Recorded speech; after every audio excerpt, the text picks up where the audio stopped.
Vous n'en avez certainement pas entendu parler, mais il y a quelques jours, la France a perdu le plus beau objet de l'art celte que l'on avait dans nos musées. Un torque de plus de 400 grammes d'or pur qui a été volé en plein jour dans son musée. Et pour pallier à cette perte inestimable, je retrace avec vous l'histoire de la princesse de Vix, une princesse celte qui a vécu sur notre territoire il y a environ 2500 ans. Le torque de Vix, c'est un des nombreux objets très précieux que l'on a retrouvé dans une sépulture celte en 1953. Mais avant de vous expliquer l'histoire de la princesse qui a porté ces nombreux objets en or, en argent ou en bronze, il faut d'abord comprendre qui étaient les Celtes. Alors pour rappel, ce terme de Celte, il est utilisé à l'Antiquité par des populations qui ne sont pas les Celtes, puisque les populations celtes, ce sont des populations de tradition orale qui n'ont laissé que des traces archéologiques. Résultat, notre compréhension de ces populations émane principalement de sources textuelles grecques et romaines.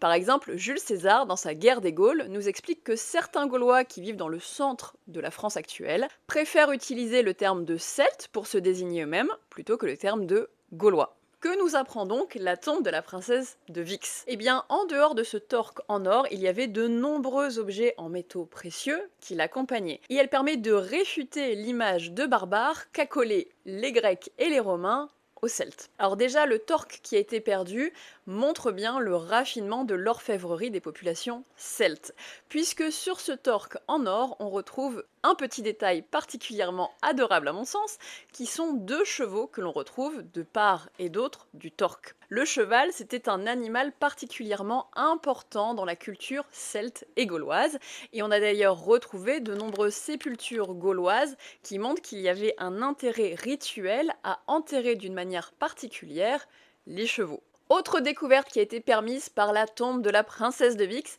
c'est le fait que ces populations celtes échangeaient régulièrement, notamment avec les Grecs. Comment est-ce qu'on le sait? C'est qu'en dehors du torque, on a retrouvé un cratère, c'est-à-dire un vase grec en bronze de plus d'1,64 m. Cela nous démontre qu'au-delà des échanges guerriers qui sont attestés par les textes, il y avait en réalité des échanges culturels et commerciaux très réguliers entre populations méditerranéennes et celte, puisque la princesse a choisi de se faire enterrer avec ce cratère qui avait donc certainement une importance culturelle et religieuse pour pouvoir l'accompagner dans sa dernière demeure. Mais vous allez peut-être vous dire comment est-ce que ce cratère grec s'est retrouvé en Bourgogne?